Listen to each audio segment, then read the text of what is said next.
السلام علیکم. یہ دیکھیں، یہ آج کی لوٹ ہے اور اس کے پیچھے بھی اب ایک کہانی ہے.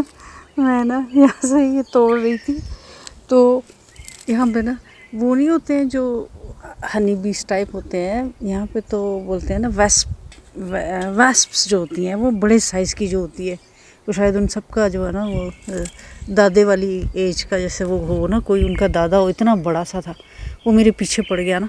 تو میں تو یہ پلیٹ یہاں رکھ کے نا پھر میں بھاگی. تو میں نے اسے کہا بھائی میں بھی یہ تیرے لیے توڑ رہی ہوں، مجھے مت کاٹنا. میں بھاگی. وہ اتنا ڈھیٹ تھا نا، وہ مجھے آخر تک وہ دروازے تک چھوڑ کے آیا. پھر میں بہت دیر نا کھڑکی میں سے دیکھتی رہی، جھانکتی رہی کہ یہ کب یہاں سے جائے گا. اب پتہ نہیں چلتا نا کہ وہ ہے نہیں ہے، کیونکہ وہ تو ادھر ہی تھا، گھوم رہا تھا اور ایسے دروازے کے پاس آ گیا نا. تو میں تو بچ بچا کے، یہ پلیٹ بھی میں یہیں چھوڑ گئی تھی، میں بھاگ گئی تھی، لیکن میں نے کہا بھائی یہ تو سارے کھا لے، مجھے چھوڑ دے. اور مجھے نا اپنے بچپن کا ایک قصہ یاد آ گیا، سوچا وہ بھی آپ کے ساتھ شیئر کرتی ہوں.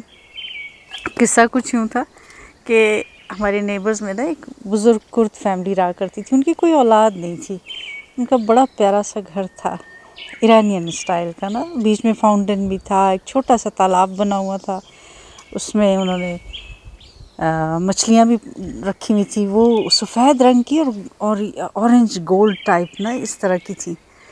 تو باہر نا یہ لڑکے سب، شام کا ٹائم ہوتا تھا نا تو دوپہر کا ٹائم ہوتا تھا، تو یہ اسکول کالجز سے آ کے نا سب کھیلتے تھے.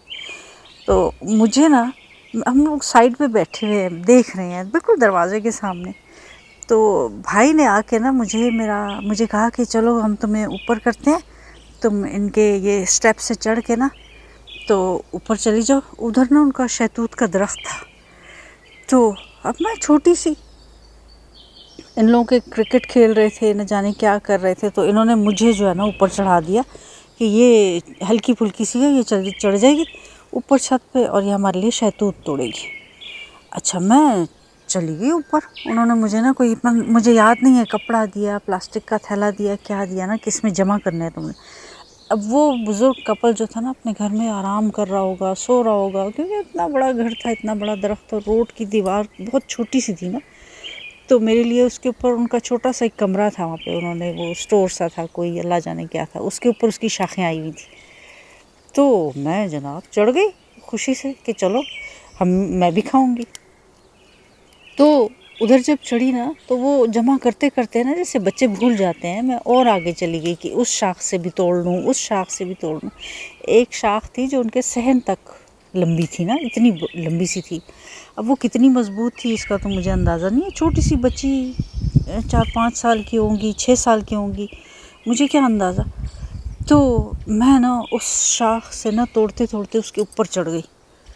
تو وہ اس شاخ کے نا اوپر جیسے وہ بچے بیٹھ کے کرتے ہیں، میں نے ویسے کیا. تو اپنی طرف سے چلاکو ماسی بن رہی تھی، یا یہی تھا کہ اور بھی توڑ لوں. بس اسی طریقے سے کرتے کرتے تو میں نے وہاں پر سے وہ اس شاخ پہ جب تھوڑا اور آگے گئی نا تو وہ ٹوٹ گئی، ٹوٹ کے دھڑام سے ان کے صحن میں گری. اور میں بھی، میرا گھٹنا، کونی، تھوڑی پتہ نہیں کیا گیا کچھ نا، وہ چھلا گیا، زخمی ہو گیا، اور میں وہاں پہ نا رونے لگ گئی. اچھا سامنے سے ہی نا وہ کمرے میں سے وہ کرد آنٹی نکلی، بہت نفیس تھیں. اچھا ان کی ایک آنکھ پتھر کی تھی نا، تو لوگ کہتے تھے کہ یہ جادوگرنی ہے. لوگوں نے بڑے الٹے سیدھے وہ بکواس کیا کرتے تھے نا، ہمارا بھی بچپنا تھا، ہمیں کیا پتہ. جی یہ پھر آ گیا، یہ دیکھیں یہاں پہ، یہ نہیں، یہ مکھی ہے، یہ شہد کی مکھی، کچھ نہیں بولے گی. لیکن وہ اتنا بڑا تھا نا جس کی کوئی حد نہیں ہے. بہرحال اچھا اس نے نا مجھے اپنے ساتھ، وہ اپنی قالین پہ بیٹھی ہوئی تھی، اپنے لیے کچھ سبزی کاٹ رہی تھی نا، برآمدہ تھا تھوڑا ہٹ کے تھا سائڈ پہ، تو وہ بھی مجھے بھی اٹھا کے نا لے گئی وہاں پہ. اب میں ڈروں، میں مروں، دل میرا ڈوبتا جائے، میں رو بھی رہی ہوں، میں کہہ رہی ہوں مجھ سے غلطی ہو گئی ہے، میں گر گئی یہاں سے، تو مجھے گھر جانے دو. تو وہ کہے نہیں، اب تو تم نہیں جاؤ گی، اب تم ڈیسائیڈ کرو تم نے کون سی والی مچھلی بننا ہے، میں تمہیں مچھلی بناؤں گی. کیونکہ اسے بھی پتہ تھا کہ یہاں پہ بچوں نے اس کے لیے مختلف جادوگرنی والے نام رکھے ہوئے نا، کہ چڑیل ہے اور یہ. مجھے کہے بس اب تو میں نے تمہیں جو ہے نا مچھلی بنانا ہے، تو جو کلر تمہیں پسند ہے، وائٹ والی بننا ہے یا گولڈ والی بننا ہے۔ میں اور ڈروں اور روؤں، اب تو میں بری پھنس گئی۔ اچھا وہ چقندر کاٹ رہی تھی، مجھے آج بھی یاد ہے، کیونکہ وہ نا چھوٹے چھوٹے اس کے ٹکڑے کاٹتی جائے، اور مجھے بھی نا ایسا چھوٹا سا پیس کاٹ کے نا تو میرے منہ میں بھی ڈال دیا کرتی تھی نا، تو میں ڈر سے خوف سے نا وہ کھا بھی لیتی تھی، اس لیے کہ مجھے ڈر ہوتا تھا کہ انکار کیا تو کہیں یہ واقعی میں مجھے اسی وقت کہیں کچھ بنا ہی نہ دے۔ اور رو بھی رہی ہوں، اس نے جلدی جلدی میرے زخم صاف کیے، مجھ پہ اپنا ایک وائٹ کلر کا نا اس کا کوئی وہاں پہ شال پڑی ہوئی تھی نماز پڑھنے کے لیے جو اپنے اوپر کیا کرتی ہوں، اس سے مجھے لپیٹا، میرے کپڑے صاف کیے، اور وہ سارا کچھ کر کے مجھے بٹھائے رکھا۔ یہ چیز انہوں نے وہ کی نا کہ مجھے جانے نہیں دیا۔ اچھا میں اب روئی جاؤں، مجھے کہ جتنا رو گی نا تو پھر میں جو نا اور زیادہ مسئلہ بن جائے گا، میرا دماغ گھومتا جا رہا ہے نا، تم رو مت۔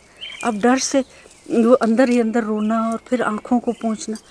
پھر انہوں نے کیا کیا، کافی دیر تک، مجھے پورا یقین ہے کہ آدھا گھنٹے سے تو اوپر انہوں نے بٹھایا ہوگا، کیونکہ انہوں نے اپنے چقندر کاٹ کے نا اٹھنا تھا، یہ کام کرنا تھا، کیونکہ وہ بوائل کرنے تھے انہوں نے۔ وہ چھوٹا سا ہیٹر سا تھا، اس کے اوپر انہوں نے چھوٹی سی دیگچی رکھی ہوئی تھی، اور اس کے اوپر اس نے پانی ڈالا اور وہ چقندر بھی ڈالا۔ اب میرا ہاتھ پکڑ کے مجھے بولتی ہے چلو اٹھو، کون سی مچھلی بننا ہے۔ اب تو جی میری تو ادھر نا بے ہوشی والی حالت جیسے ہوتی ہے نا، میری آنکھیں بند ہو رہی ہیں، ڈر سے خوف سے، رونا آئے بھی ہے، لیکن وہ نا انہوں نے اپنی چادر ڈالی اپنے اوپر بڑی سی، اور مجھے گود میں اٹھا لیا، آئی سویئر مجھے گود میں اٹھا لیا، اور نہ چلنے لگی، اور میں چیخی جاؤں کیونکہ ان کا صحن بہت بڑا تھا نا، تو وہ اپنے وہاں تک جانے کے لیے نا وہ تھوڑا سا تو ٹائم لگتا ہی ہے، اور جیسے وہ تیار بھی ہو رہی تھی، تو جب میں ڈروں نا کہ یہ اپنا ہاتھ بھی چھڑانے کی کوشش کر رہی تھی، تو انہوں نے مجھے اٹھا لیا تھا۔ پھر وہ جو ہے نا وہاں سے تالاب کے پاس تھوڑی دیر کھڑی ہو کے مجھے کہتی ہیں کہ دیکھو اس کے اوپر یہ جو بڑے بڑے لکڑی کے تختے ہیں نا، تو کسی کو تمہارے پتہ بھی نہیں چلے گا، اور یہ مچھلیاں بول رہی ہیں، کہتی یہ بھی تمہاری طرح کی شیطان بچیاں تھیں جن کو میں نے یہاں پہ ڈال دیا، بند کر دیا۔ تو اس طرح سے جو ہے نا میرا وہ دن کیسے گزرا ہوگا آپ اندازہ نہیں کر سکتے۔ پھر مجھے اٹھا کے، کیونکہ میں ڈر رہی تھی نا، تو مجھے زبردستی گود میں اٹھایا، اور پھر ہمارے گھر لے کے آئیں، امی سے کہا کہ یہ تمہاری بندریا میرے شہتوت توڑ رہی تھی اور گر گئی نیچے نا، تو زخمی ہو گئی ہے۔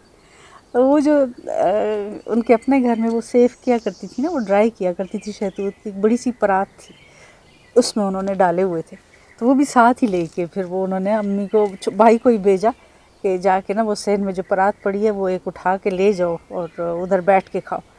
اور پھر بچوں کو نا انہوں نے خود سے اجازت دی کہ چھت پہ چڑھو اور توڑ کے مجھے بھی اکٹھے کر دو اور خود بھی کھاؤ۔ تو وہ یہ میرا بچپن کا ایک قصہ تھا جو مجھے کبھی نہیں بھولتا، نہ مجھے وہ کرد خالہ بھولتی ہیں، نہ وہ بچپن کی ہے وہ مچھلیوں کا جو خوف تھا کہ اب میں کچھ بھی نہیں رہوں گی، بس ایک مچھلی بن جاؤں گی اور مجھے کوئی ڈھونڈ بھی نہیں سکے گا۔ وہ ایک خوف جو تھا نا ایک عرصے تک رہا میرے اندر، لیکن ان کی محبت، ان کی شفقت، جس طریقے سے وہ میرے زخم بھی صاف کری تھی، اس کے اوپر نا وہ آئوڈین ٹائپ یا پتہ نہیں کیا تھا، وہ جو ایسے بلو سا کوئی لیکوڈ تھا نا، وہ میرے روئی کے اوپر لگا کے نا تو میرے زخم بھی صاف کری تھی۔ تو اس طرح کے لوگ تھے ہمارے زمانے کے جو کہ انفارگیٹیبل ہیں، اور آج ان کے لیے دل سے دعائیں نکلتی ہیں کہ اللہ تعالیٰ انہیں جنت الفردوس میں جگہ دے۔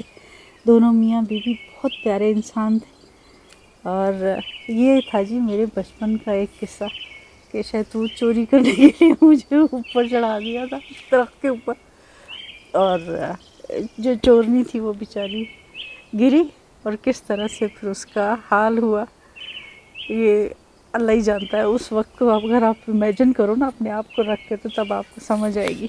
اینی ویز میں نے یہ اتنے ڈھیر سارے اور توڑ لیے ہیں، انشاءاللہ اب ان کے ساتھ انصاف کیا جائے گا۔ ان میں سے جو کچے سے ان کو میں تھوڑی دیر رکھ دوں گی، اور پھر اس کے ساتھ کچھ کریں گے انشاءاللہ۔ اوکے جی، اللہ حافظ، خوش رہیں، آباد رہیں۔